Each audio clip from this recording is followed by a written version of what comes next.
इस वीडियो का उद्देश्य केवल मनोरंजन है। हम किसी भी प्रकार के अंधविश्वास को बढ़ावा नहीं देते हैं। इस वीडियो का क्रेडिट है ड्रीमटॉन।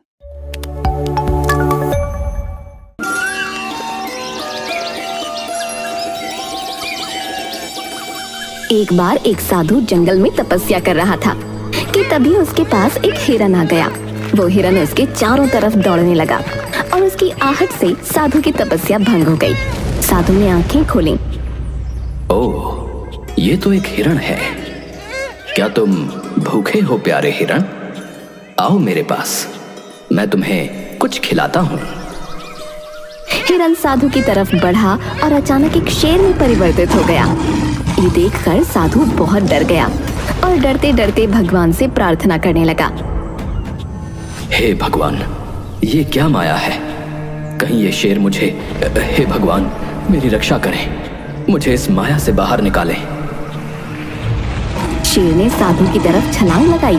साधु घबराकर जमीन पर गिर पड़ा, लेकिन तभी वो शेर गायब हो गया और सामने जादूगर हीरा प्रकट हुआ, जो कि दहाड़े मार कर हंसने लगा। ये देख साधु को बहुत गुस्सा आया। क्या हुआ बाबा, डर गए? लोग तो आपको बड़ा महान समझते हैं, पर आप तो बड़े डरपोक निकले। एक मामूली शेर से डर गए आप। अच्छा जादूगर, तो ये तू कर रहा था?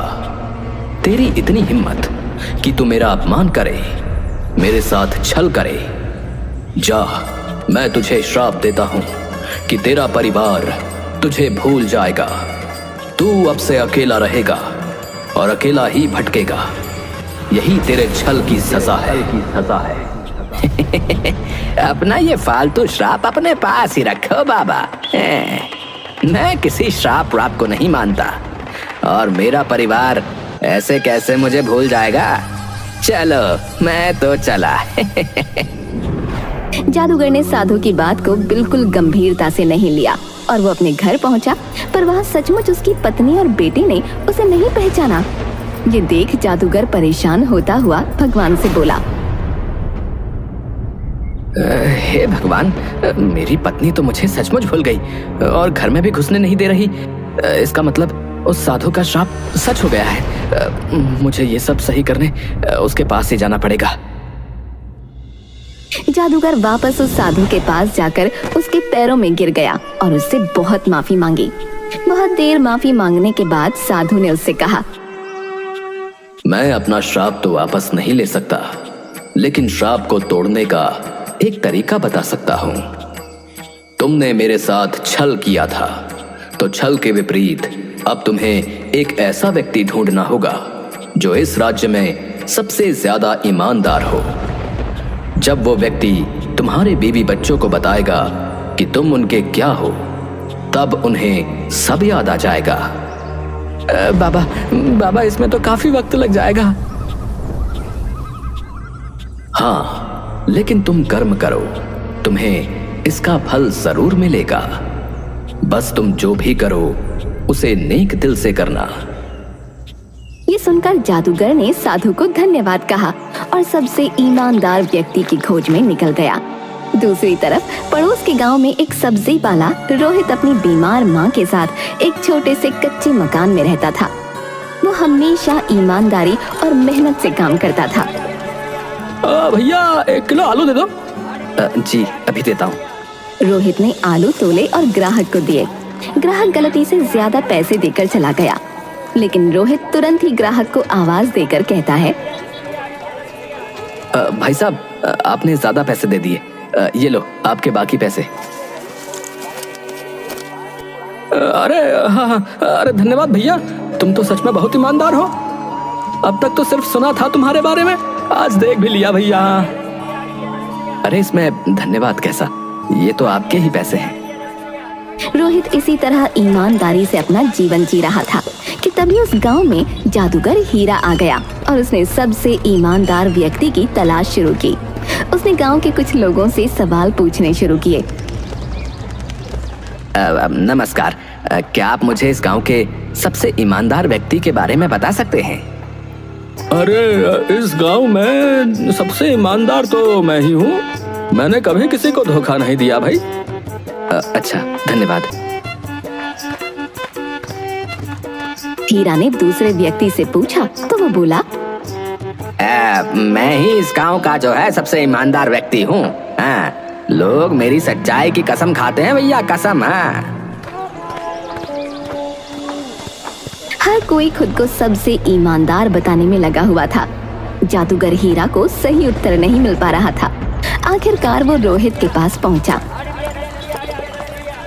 नमस्ते, क्या आप मुझे इस गांव के सबसे ईमानदार व्यक्ति का पता दे सकते हैं? नमस्ते भैया, देखिए इस गांव में सभी लोग ईमानदार हैं, लेकिन एक बात कही जाती है ना कि ईमानदार वही है जिसे बेईमानी का मौका नहीं मिला।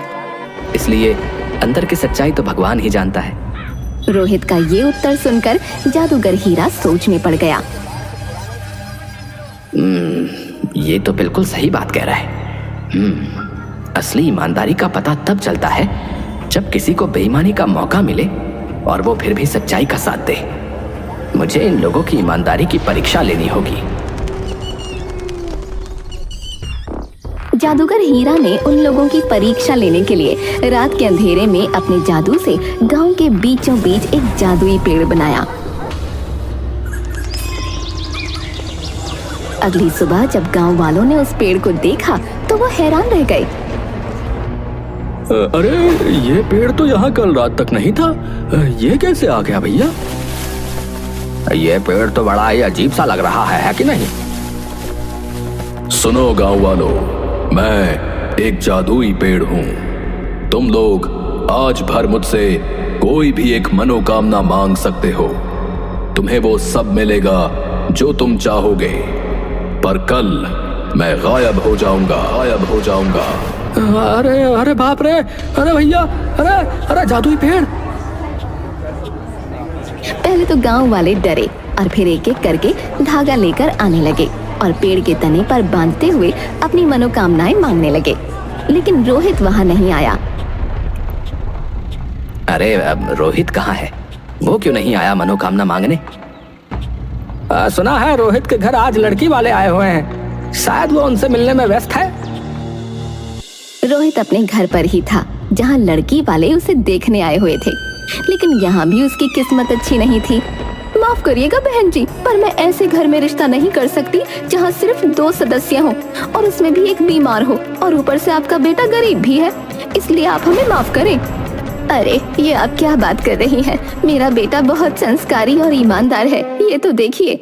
संस्कारों से घर नहीं चलते। ये बोलकर लड़की वाले चले जाते हैं और रोहित का दिल टूट जाता है। मुझे माफ कर दे मेरे बच्चे, मेरे चक्कर में तेरी शादी भी नहीं हो पा रही, इससे अच्छा तो भगवान मुझे उठा ले। अरे माँ, कैसी बातें कर रही हो? शुभ शुभ बोलो। अरे रोहित, तुम्हारे जीवन में इतने कष्ट हैं तो तुम जादुई पेड़ पर मनोकामना मांगने क्यों नहीं गए? तुम कौन हो भैया? तुम्हारा शुभ चिंतक हूं। चलो चलकर मनोकामना मांगो। रोहित जाता है और मनोकामना मांगता है, लेकिन अगले दिन गांव में कुछ अजीब हुआ। लोगों की मनोकामनाएं गलत हाथों में पहुंच गईं। किसी ने धन मांगा था, लेकिन उसे किसी और के पास भेज दिया गया। किसी ने सोना मांगा था, लेकिन वो किसी और को मिल गया। ये क्या हो रहा है भैया? मैंने तो धन मांगा था, लेकिन मेरे पास तो किसी और की चीज आ गई। मेरे पास भी कोई अजीब सी चीज आ गई है जो मैंने नहीं मांगी थी। रोहित के पास भी एक हीरों का हार पहुंचा, जबकि उसने तो अपनी माँ की सेहत मांगी थी। वो तुरंत बाहर निकला और आवाज लगाई। ये हीरो का हार किसने मांगा था? ये मेरे पास आ गया है। मैंने हीरो का हार मांगा था, ये मेरा है। रोहित ने बिना किसी झिझक के वो हीरो का हार उस व्यक्ति को दे दिया। ऐसा करते ही उसकी माँ की सेहत ठीक हो गई। ये देखकर जादूगर हीरा को यकीन हो गया कि रोहित ही सबसे ईमानदार व्यक्ति है। लेकिन तभी और लोग भी बाहर आने लगे जो अपनी चीजें वापस कर रहे थे।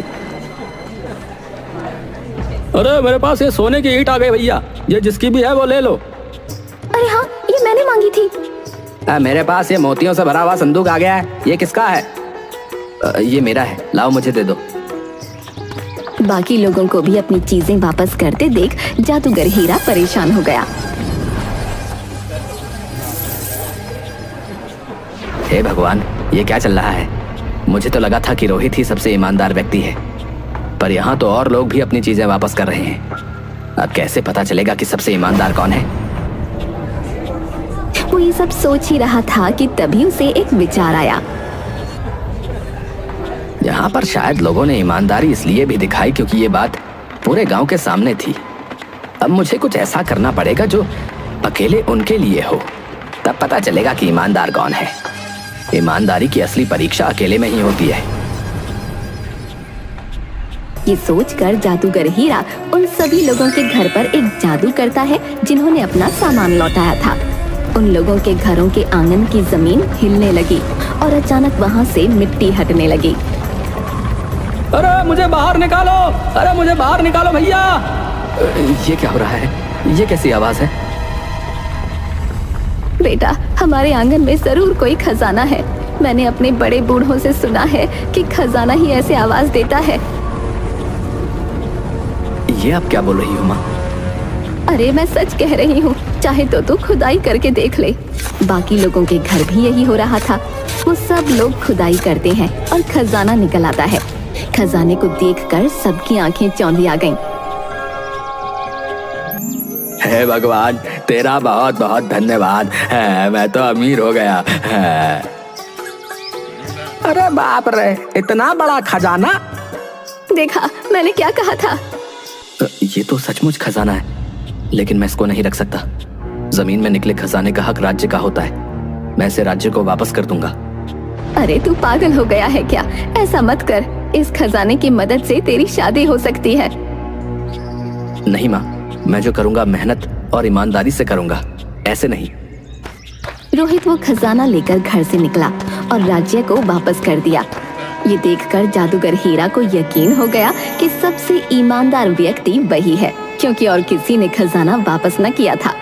फिर वो रोहित के पास पहुंचा और उसे पूरी बात बताई। मैंने उस साधु के साथ बहुत बुरा किया, इसलिए उन्होंने मुझे श्राप दे दिया। और इस श्राप को तोड़ने का सिर्फ एक ही तरीका है कि इस राज्य का सबसे ईमानदार व्यक्ति मेरी पत्नी और बच्चे को मेरे बारे में बताए। इसीलिए मैं तुम्हारे पास आया हूँ, क्योंकि तुम ही इस राज्य के सबसे ईमानदार व्यक्ति हो। पर मैं कैसे? मेरी इतनी सी बात मान लो, बदले में मैं तुम्हारा जीवन बदल दूंगा, तुम्हें धनी बना दूंगा, जिससे तुम्हारी शादी भी आसानी से हो जाएगी। नहीं नहीं, इसकी जरूरत नहीं है। मैं तुम्हारा काम कर दूंगा, मुझे कोई रिश्वत नहीं चाहिए। रोहित जादूगर हीरा के परिवार के पास गया।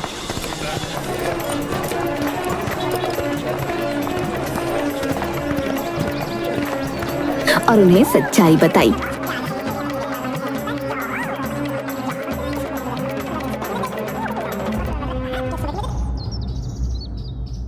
बहन जी, ये आपके पति जादूगर हीरा हैं। इन्हें एक साधु के द्वारा शाप लगा था, जिस कारण आप इन्हें भूल गई थी। रोहित के मुंह से ये सुनकर जादूगर हीरा की पत्नी और बच्चे को सब कुछ याद आ गया। अरे हाँ, मुझे सब याद आ गया। हीरा, तुम कहाँ थे इतने दिनों से? पिताजी, आप कहाँ चले गए थे? जादूगर हीरा ये देखकर खुशी से रोने लगा और उसने उन्हें पूरी बात बताई। धन्यवाद रोहित, तुम्हारी मदद से मेरा परिवार मुझे फिर से पहचान गया।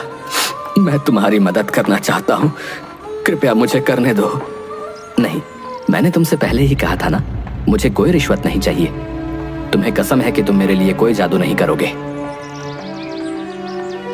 ये बोलकर रोहित वहां से जाने लगा, लेकिन तभी उसकी ईमानदारी से प्रभावित होकर जादूगर हीरा की पत्नी ने कहा, रोहित, आपकी शादी हो गई है क्या?